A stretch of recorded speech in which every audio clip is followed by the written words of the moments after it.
कंदरपुर पंचायत आमर कुंडेश्वर महादेव कोरपदा ग्रामर जहाँकि ये महादेव आशीर्वाद नहीं अंचलवासी मान निश्चय जेकोसी काम को जाते बाहर किंतु आज महायज्ञ योगदान ना निजक मुझे महाप्रभुंर आशीर्वाद नहीं कि निश्चय आगामी दिन में कटक सदर और कंदरपुर एरिया विकासमूलक कार्यक्रम करने समस्त भल मंगल हो बोले महादेव कथरे प्रार्थना करे जहाँकि ये अंचल को आगु विकास करने अनुष्ठान एमएलए आड़ू 4.5 लाख टंका देती जहाँकि एक यज्ञ मंडप करने सहित एठारे रास्तार समस्या भी जहाँ अच्छी आगामी दिन में कार्यक्रम करा Satpathy state women commission member A अंचल बहु पहुँचले प्रकृत में आम 5 नंबर जोन रे बहुत देवादेवी पाखे यज्ञ अनुष्ठित हुए ता भितर ए कंदरपुर पंचायत कोरपदा ग्रामर कोरपदा ग्रामर कुंडेश्वर महादेव पाखे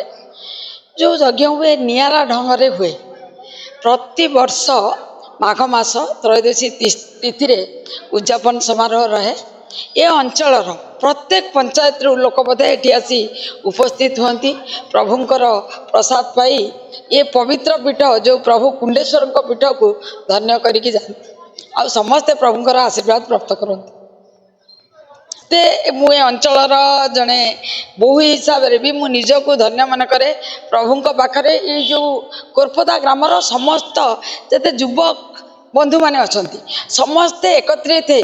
माने घुसा रुसा सबू भूली प्रभुंकर काम को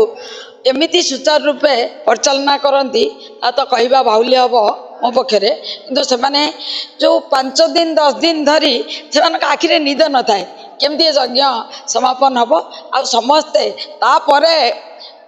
परे से अलग कथा भावती जे आम गाँव में क्या सहित सत्ता अच्छी मित्रता अच्छी किंतु से ही समय तक से माने पूरा एंटायर ग्रामवासी एकजुट ही प्रभुंकर कार्य समस्ते निजक समर्पण कर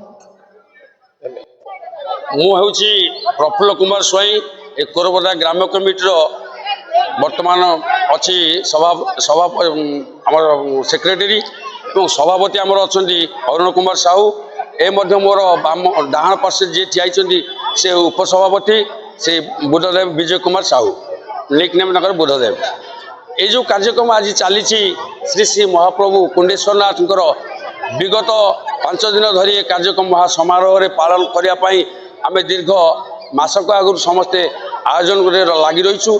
ग्रामवासी आबाल वृद्ध वनिता कर्मयोगी क्लब समस्त सदस्यवृंद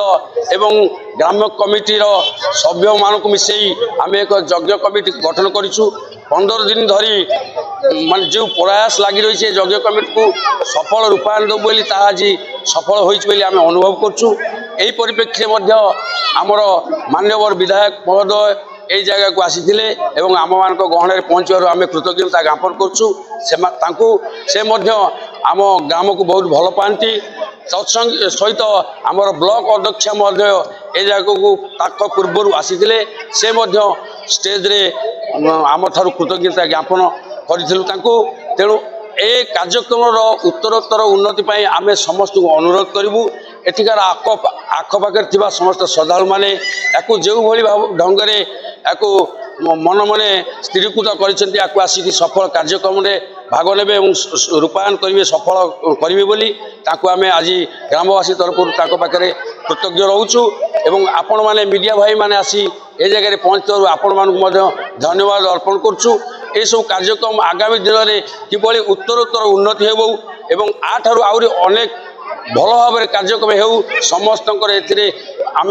सहयोग कामना करी एवं विधायक महोदय जो एठारे आलोचना कले आम मानक गहन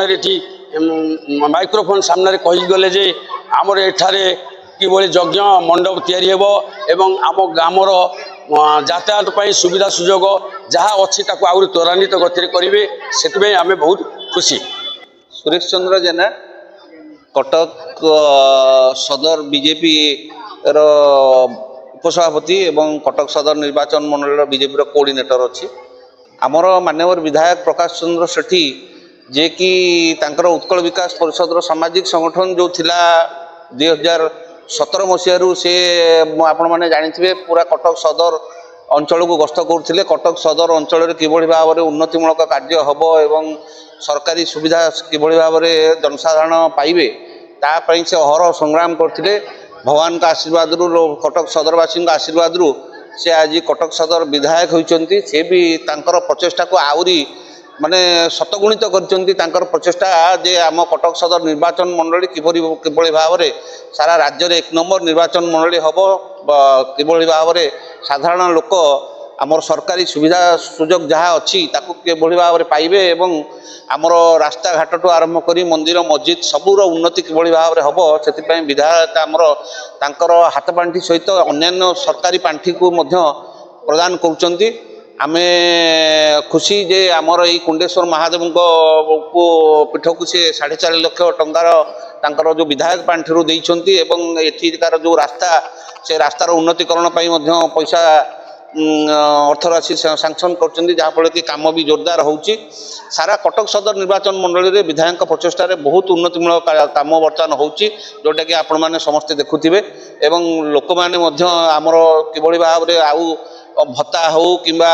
ଆବାସ ଯୋଜନା ମଧ୍ୟ ସର୍ଭେ ଚାଲିଛି। ଆମର ମହିଳାମାନେ ଯେଉଁ ସୁଭଦ୍ରା ଯୋଜନାରେ କିଭଳି ଭାବରେ ଅଧିକ ସଂଖ୍ୟାରେ ଯୋଡ଼ି ହେବେ ସେ ପାଇଁ ମଧ୍ୟ ବିଧାୟକ ଅହରହ ସଂଗ୍ରାମ କରୁଛନ୍ତି, ତାଙ୍କ ପ୍ରଚେଷ୍ଟା ଜାରି ରଖିଛନ୍ତି। ଏତିକି କହିବି।